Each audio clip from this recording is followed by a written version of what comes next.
não é um empurrar goela abaixo de uma doutrina, de um rito, de um dogma, mas trata-se de relacionamento com Cristo.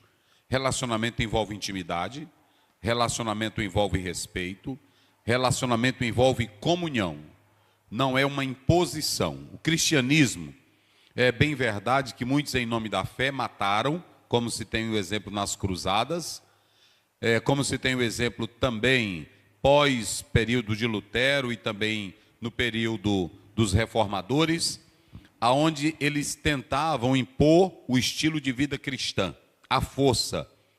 Tem gente que diz assim, isso aí era naquele tempo, era na época dele, eles tinham outra mente. Não, a Bíblia é a mesma.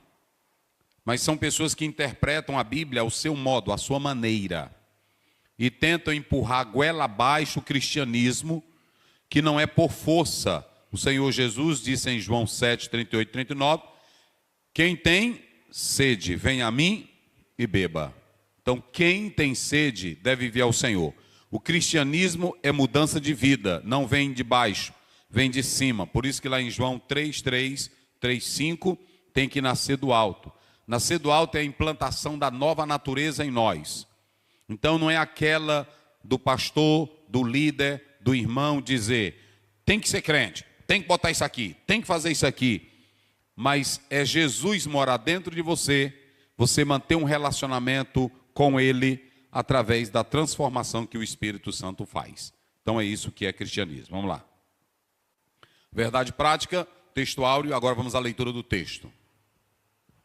Gálatas capítulo 1, versículo 2. Capítulo 2, isso. Gálatas capítulo 2, a partir do versículo 1. Depois, passado 14 anos, subi outra vez a Jerusalém com Barnabé, levando também comigo Tito, e subi por uma revelação e lhes expus o evangelho que prego entre os gentios, e particularmente aos que estavam em estima, para que de maneira alguma não corresse ou não tivesse corrido em vão. Mas nem ainda Tito, que estava comigo, sendo grego, foi constrangido a circuncidar-se, e isso por causa dos falsos irmãos, que se tinham entremetido e secretamente entraram a espiar a nossa liberdade que temos em Cristo Jesus, para nos porem em servidão, aos quais nem ainda por uma hora cedemos com sujeição, para que a verdade do evangelho permanecesse entre vós. E quanto àqueles que pareciam ser alguma coisa, quais tenham sido noutro tempo, não se me dá. Deus não aceita a aparência do homem. Esses, digo, que pareciam ser alguma coisa, nada me comunicaram. Antes, pelo contrário, quando viram que o evangelho da circuncisão me estava confiado, como a Pedro o da circuncisão, porque aquele que operou eficazmente em Pedro para o apostolado da circuncisão, esse operou também em mim com eficácia para com os gentios. E conhecendo Tiago, Cefas e João, que eram considerados como as colunas, a graça que se me havia dado, deram-nos a destras, em comunhão comigo e com Barnabé, para que nós fôssemos aos gentios e ele à circuncisão. Versículo 14. Mas quando vi que não andavam bem e direitamente conforme a verdade do evangelho, disse a Pedro na presença de todos: se tu, sendo judeu, vives como os gentios e não como judeu, por que obrigas os gentios a viverem como judeus? Muito bem, essa leitura maravilhosa, que nós vamos agora seguir a exposição bíblica desta passagem. Olha aqui, vamos lá, nós temos o texto de Gálatas 2, 1 a 10. A primeira coisa que nós temos é um embate teológico e bíblico quanto a essa expressão. Verso 1 do capítulo 2. Depois, passados 14 anos... Muito bem, depois passado 14 anos, tá bom. A questão aqui é que alguns têm um debate para saber se isso aconteceu antes da conversão, depois da conversão ou depois da visita que Paulo fez a Jerusalém.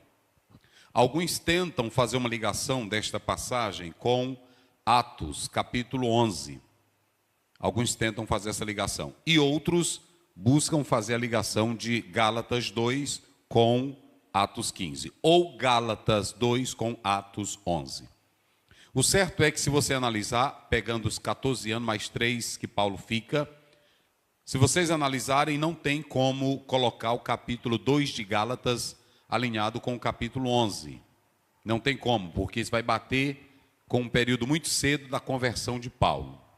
A segunda colocação é Atos, capítulo 2, aliás, 15, verso 2, com Gálatas. Ou seja, é preferível essa alusão, até pelo conteúdo exposto que Paulo está fazendo em Gálatas 2, ligar Gálatas 2 com Atos 15 e não com Atos 11, quando se fala daquela questão da fome, que alguns tentam dizer que houve essa ligação da oferta de Paulo.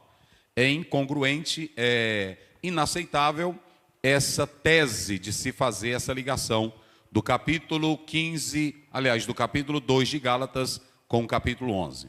O mais preferível, aliás, até pelo contexto, o mais preferível é a ligação de Gálatas 2 com Atos 15.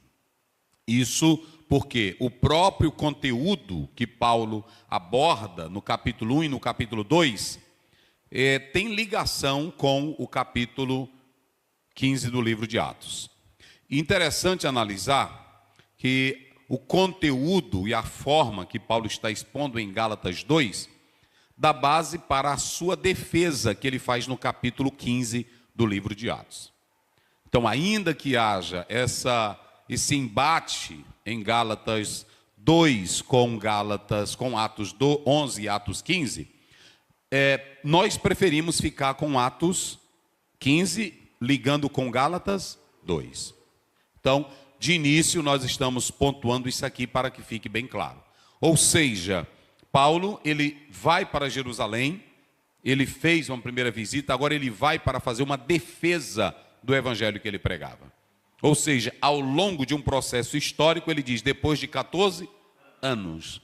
E é interessante aqui que isso é muito sério, porque Paulo ele vai se dirigir para Jerusalém após um longo trabalho prestado como pregador, como ensinador, como apóstolo dos gentios. E ele vai para Jerusalém. Olha, mas eu quero que você convide agora o pastor que gosta de criar rebeldia, aquele que é contra líderes na igreja, aquele que tenta negar a veracidade dos fatos à luz do apóstolo de São Paulo. Convide, Deus tem uma mensagem especial para essas pessoas. É hoje. Então nós vamos começar aqui, primeiro, a diferença entre a última visita e a anterior. Então, são essas problemáticas que nós acabamos de falar.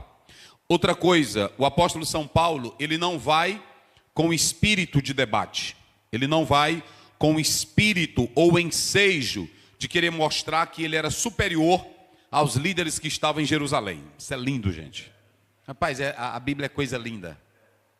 Ele não vai nesse espírito. A primeira coisa, quando ele começa a falar, ele diz que vai impulsionado pelo Espírito de Deus. Olha, rapaz, como é que diz? Coisa linda. E subi por uma revelação, e lhes expus o evangelho que prego entre os gentios. Olha, ele está dizendo o seguinte: quando eu fui a Jerusalém prestar conta do evangelho que eu pregava, essa história de você dizer, eu falo o que eu quero, eu prego do jeito que eu quero e ninguém tem nada, os céus é quem registra, vai nessa, desviado. Todos nós, a nossa pregação, ela tem que estar de acordo com o evangelho. E além disso, há um conselho ou um concílio que na verdade averigua se o que eu estou pregando é de acordo com a palavra de Deus. Não é solto. E o problema é que está todo mundo solto. E essa ideia de liberdade cristã é o que muitos estão confundindo. Eles estão confundindo liberdade sem seguir a um autor e a uma autoridade. Não é nem tanta a libertinagem. A responsabilidade seria essa. Por quê? Porque ele pega, eu sou liberto. Pastor nenhum manda na minha vida. Eu só tenho que prestar contas com Deus. E por que que Paulo tinha liberdade e foi prestar conta em Jerusalém? Vamos começar, Caio. Vamos começar. Em nome da liberdade, Dietrich Bonhoeffer diz que é esse evangelho da graça libertina que fica um evangelho da desgraça. Todo mundo faz o que quer, todo mundo anda do jeito que quer, todo mundo vive do jeito que quer, e o evangelho não tem transformação. Olha para cá, evangelho que me deixa do jeito do mundo, não é evangelho. Evangelho que não muda meu caráter, não é evangelho. Evangelho que me leva ao estilo de vida pecaminoso, não é evangelho. Evangelho que não transforma o meu interior, não é evangelho. Paulo diz em Romanos 6,4, nós temos que andar em novidade de... E se eu andar como bêbado, eu estou andando em novidade de vida? Andar como a prostituta, eu estou andando em novidade de vida? Andar como fumador de maconha, eu estou andando em novidade de vida?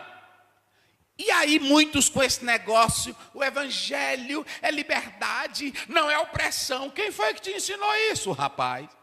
Qual seminário que tu fez?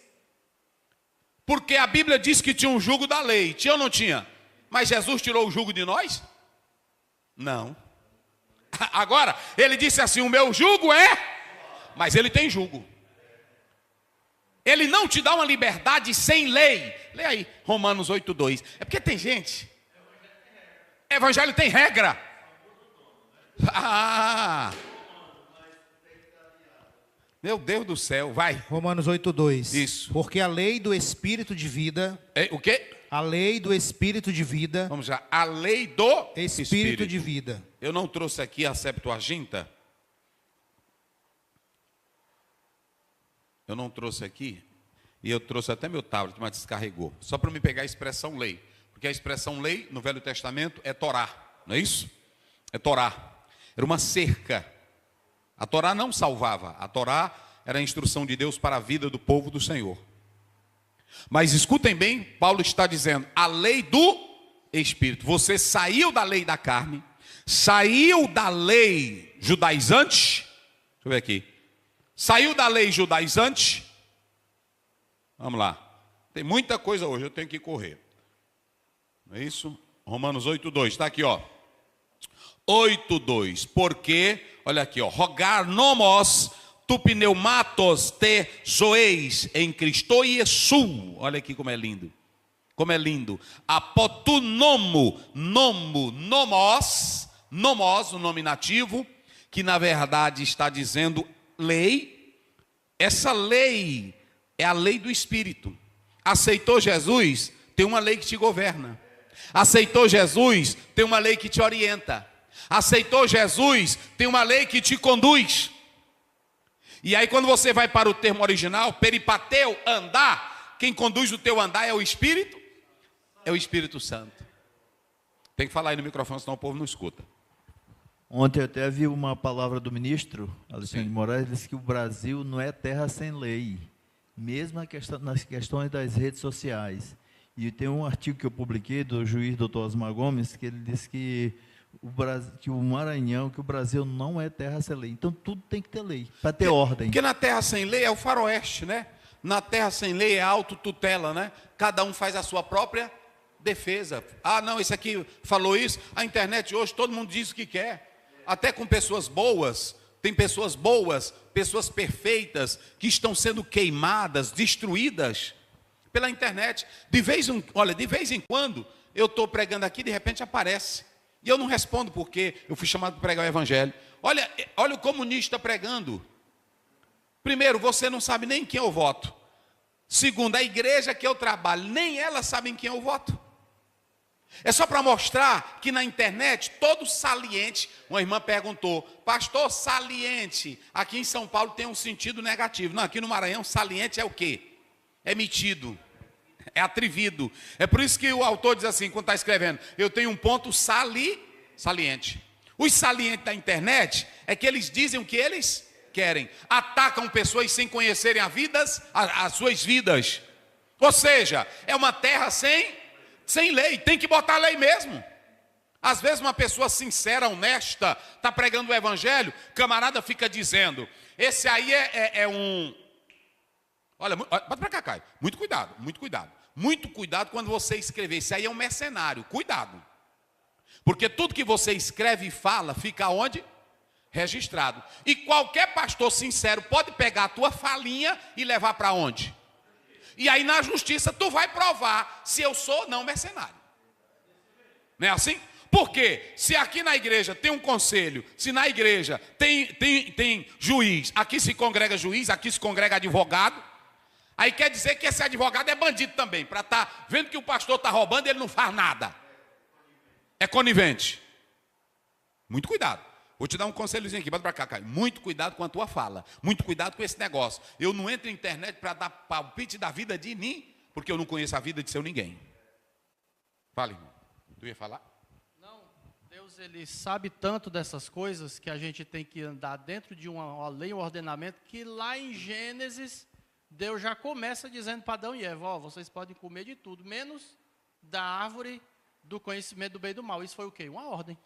Ordem, liberdade com limite, não é isso? Liberdade com limite. Então, o que nós estamos mostrando aqui é que depois que eu aceitar Jesus, está lá em Mateus 11, 28 e 29, tomai sobre vós o meu jugo. O meu jugo. Vamos ver aí jugo lá no texto de Mateus. Vê bem aí rapidinho. O meu jugo, 11. O meu jugo. Olha a expressão jugo, eu quero só jugo. Jugo.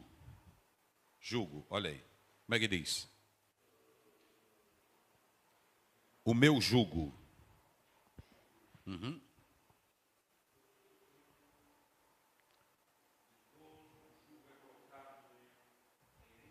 Pois é uma carga, é uma canga.